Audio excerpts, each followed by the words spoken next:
Sain UU, tasain UU, yang artinya halo Rebahaners, dimanapun kalian berada, bagaimana kabarnya? Kembali lagi bersama saya John, the one and only yang teredan sealam malaku Jabarut. Sebuah film dari tahun 2014 yang berjudul Young Ones akan menceritakan tentang kondisi kelangkaan air yang membuat semua orang menjadi halab-hab dan kekeringan. Seseru apakah ceritanya? Ya, karena nanti malam saya harus terbang ke Sri Lanka untuk menghadiri acara hitanan cucunya Amitabh Bachchan. Maka langsung saja pasang handsfree, simetriskan proses rebahan, kencangkan celana dalam. Selamat menonton dan ya itu.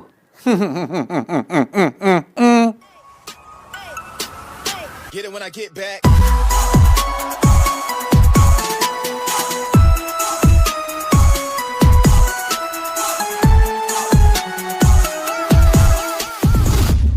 I never saw this land when it was green. He used to talk about it all the time. He always believed in the land.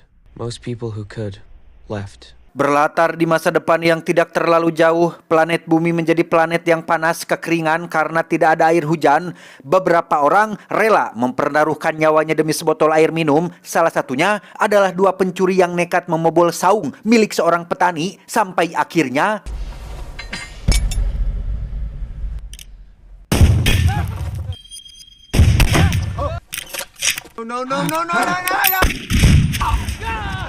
ya, salah satu pencuri pun mati ditembak oleh si petani yang bernama Ernest, di mana satu pencuri lagi pun mengalami nasib yang sama setelah ia mencoba melakukan perlawanan dan Do not move your arms! They said there's water here You ain't gonna shoot me in the back. until I can. Ernest tidak pernah sendiri. Ia selalu mengajak putranya yang bernama Jerome untuk memeriksa saung yang di dalamnya terdapat sumur air yang sangat langka, di mana sumur itu ternyata sudah kering sehingga mereka tidak bisa lagi mendapatkan air dari tempat tersebut.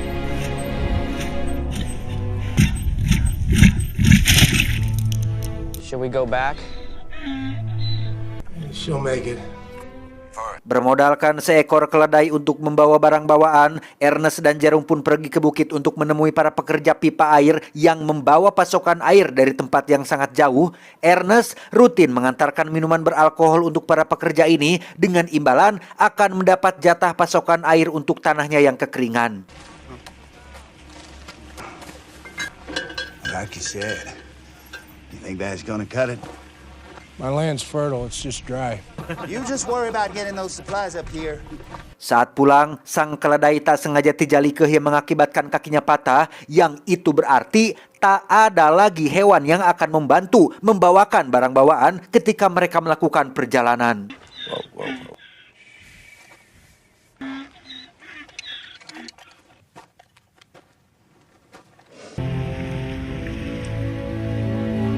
Sesampainya Ernest dan Jerome di rumah, kita akan berkenalan dengan Mary, anak sulung Ernest yang sedang mencuci piring menggunakan tanah kering, di mana Mary memiliki paras cantik tapi selalu cemberut karena memendam sedikit kebencian terhadap Ernest ayahnya yang tidak pernah mengizinkan ia untuk berpacaran dengan cowok idamannya.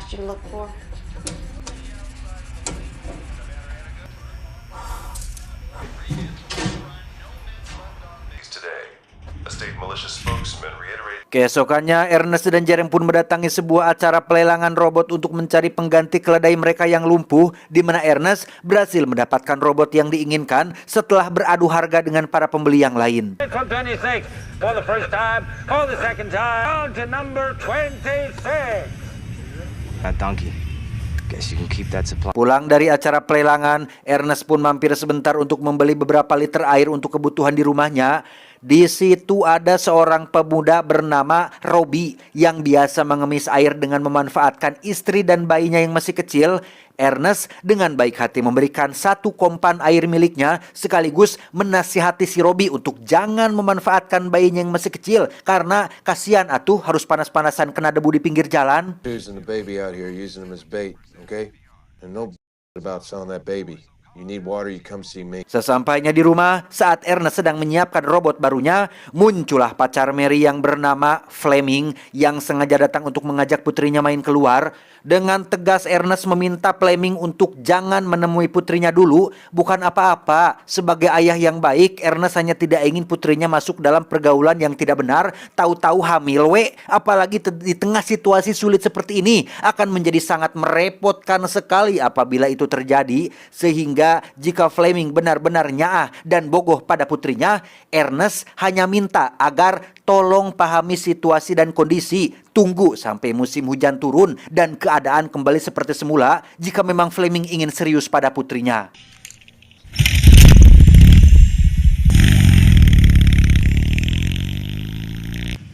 I hate you! I love him! Setelah berhasil menenangkan putrinya, Ernest dan Jerem pun pergi ke lokasi sumur untuk membongkar saung yang sebelumnya berdiri di sana. Daripada sia-sia, Ernest menjadikan sumur itu sebagai lubang jebakan dengan harapan ada seekor kijang atau ganggarangan yang mungkin layak untuk dikonsumsi. Don't worry about me, Ernest. I want you to have it.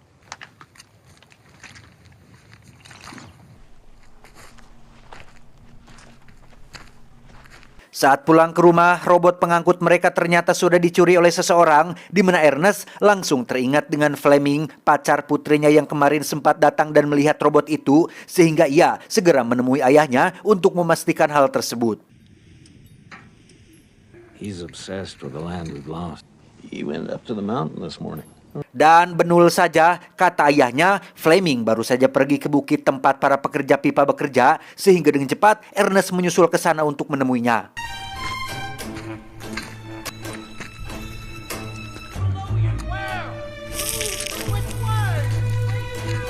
Sesampainya di bukit, Ernest dikejutkan oleh beberapa pekerja yang tampak sedang berpencar mencari seorang pencuri dan tiba-tiba... That's that.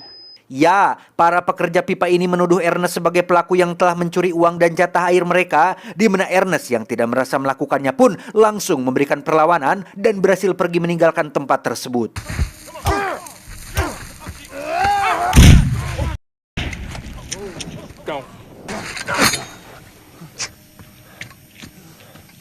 Dalam perjalanan pulang, Ernest secara kebetulan menemukan si jangkar Head Fleming yang sedang terduduk mabok setelah menikmati minuman beralkohol, di mana Ernest dengan cepat mengikatnya dan membawanya turun bukit untuk diserahkan pada pihak kepolisian.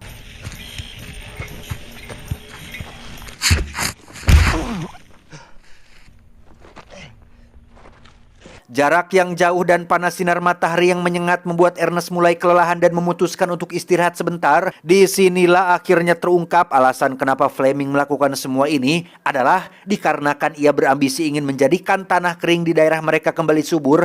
Fleming mencuri uang dari para pekerja agar bisa membayar mereka agar mau membangun pipa dan mengaliri tanahnya yang kekeringan.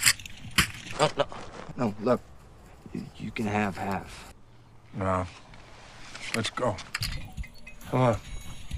Saat akan kembali melanjutkan perjalanan, Fleming tak sengaja melihat kondisi Ernest yang mulai lemah akibat kelelahan dan tiba-tiba... Do it!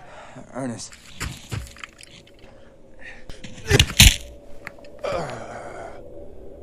Ya, entah apa yang ada di dalam pikiran Fleming.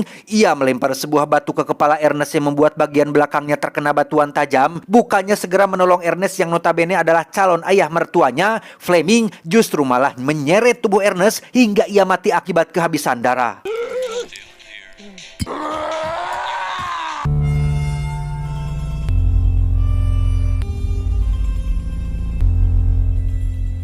Dengan watadosnya, setelah membunuh Ernest dengan sangat kejam, Fleming pun langsung menemui Mary untuk mengajaknya main keluar, di mana Jerome yang khawatir dengan kondisi sang ayah pun langsung naik gunung untuk mencarinya. Tapi yang ia temukan justru adalah kabar duka dari para pekerja pipa yang menemukan jasad sang ayah yang mati diseret oleh robot tersebut. There's been a terrible accident with that machine.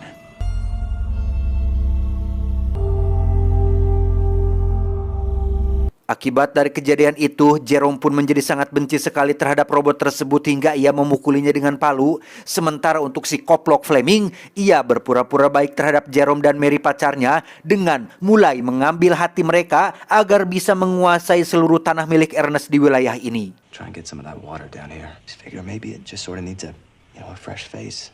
I really love her, stud. It's land.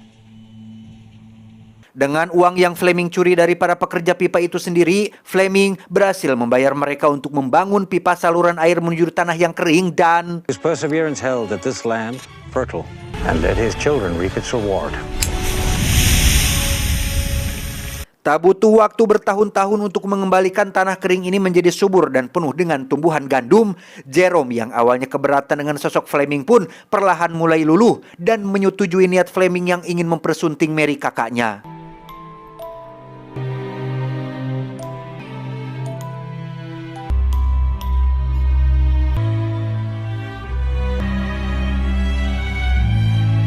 Beberapa waktu berlalu setelah Fleming resmi menjadi bagian dari keluarga Ernest dan menguasai seluruh tanahnya, muncullah orang bank yang berniat menyita tanah ini karena ternyata Ernest masih punya hutang yang belum dibayar dan menyerahkan tanahnya untuk jaminan. Tak ingin kehilangan tanahnya yang sudah subur ini, Fleming pun bersikeras tidak mau menyerahkannya dan berjanji akan segera melunasi hutang mendiang ayah mertuanya. Go talk to the bank. Sorry about that, doctor. Just a local boy. Very passionate about the history of these plots. Dengan cepat, Fleming pergi keluar untuk mencari cara mencari uang yang cepat agar bisa segera melunasi hutang ke bank. Dengan otak liciknya, Fleming menemui pasangan miskin yaitu si Robbie dan istrinya agar bisa menjual bayi mereka ke kelompok sindikat perjualan manusia. It's too late for second thoughts. I've already got a buyer lined up. Send him out here.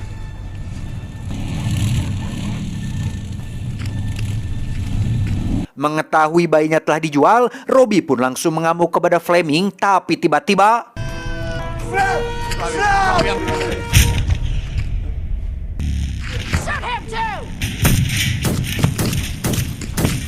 Fleming berhasil kabur meninggalkan Robbie yang mati tertembak, di mana si robot juga sempat terkena tembakan yang merusak sistem dan mengaktifkan protokol keamanan yang membuatnya akan balik sendiri ke pabrik tempatnya dibuat.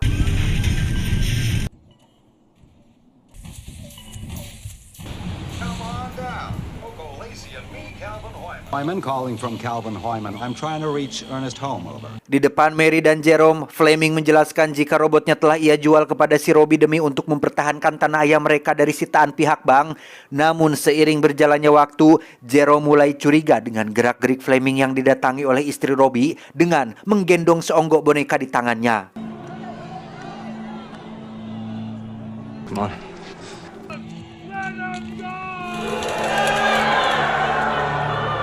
Saat sedang makan siang bersama, Jerome memberitahu Fleming terkait telepon dari pihak pabrik yang tak sempat terjawab, di mana Jerome yang semakin curiga pun memutuskan untuk izin keluar demi untuk memastikan apa yang sebenarnya terjadi. No unlicensed fruits, vegetables, or life.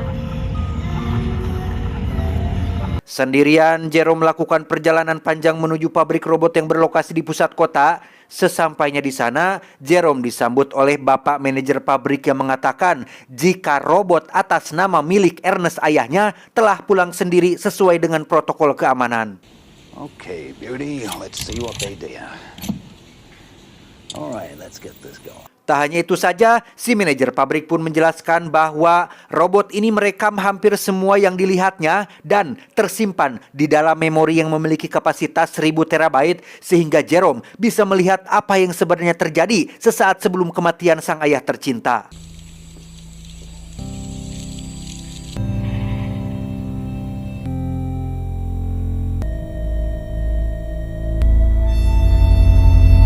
Dan alangkah terkejutnya Jerome saat melihat detik-detik kematian Ernest ayahnya yang dilempar batu oleh Fleming sehingga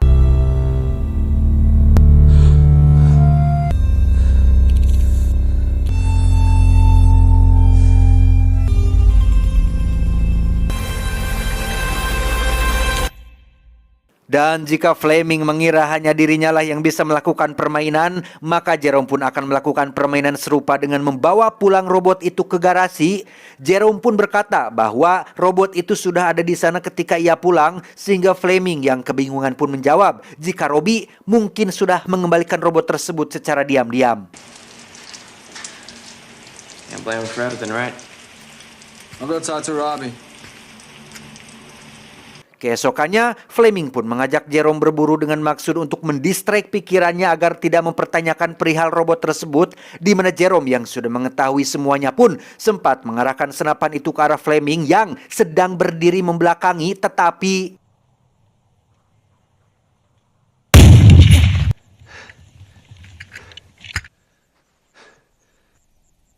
Knew about you. pulang ke rumah, Jerome tak sengaja menemukan sebuah radio satelit milik Ernest ayahnya. Ia pun terfikir untuk kembali meneror psikologi Fleming dengan mengatakan bahwa tadi siang si Robbie menelepon dan meminta Fleming untuk menemuinya di atas bukit. What on the 10 meter? What, someone else's handle or someone else's radio? Handle, I think. Fleming tak serta-merta percaya begitu saja karena hal terakhir yang ia lihat, Robbie tewas akibat tembakan di perut, sehingga terjadilah sedikit perdebatan ketika Fleming memarahi Jerome yang ketahuan bohong mengenai Robbie yang melakukan panggilan telepon.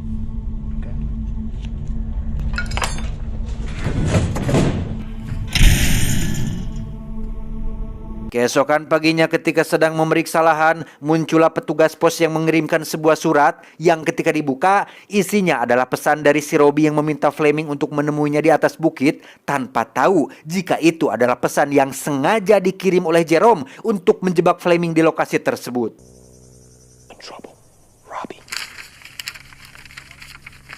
Merasa bersalah telah memarahi Jerome, Fleming pun menemuinya di kamar untuk meminta maaf. Setelah semuanya clear, Fleming pun langsung menyiapkan seonggok pisau untuk ia bawa dan bermaksud untuk membunuh Robbie dengan pisau tersebut.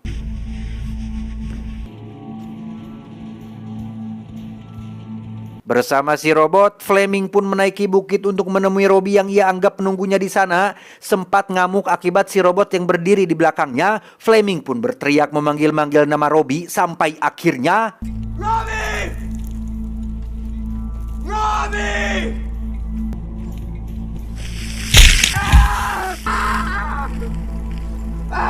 ya, kaki Fleming patah setelah tak sengaja terjatuh ke dalam sebuah lubang jebakan yang ketika ia sedang berteriak minta tolong, muncullah sosok yang berjalan di bawah sinar matahari dan Robbie, I'm sorry! Help me!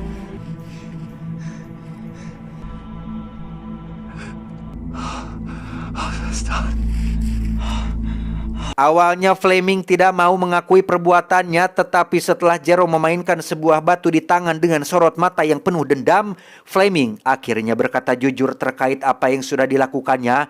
Tetapi sudah terlambat, bos. Fleming pun terus berteriak minta tolong tanpa tahu jika teriakannya tidak akan didengar oleh siapapun di atas bukit itu.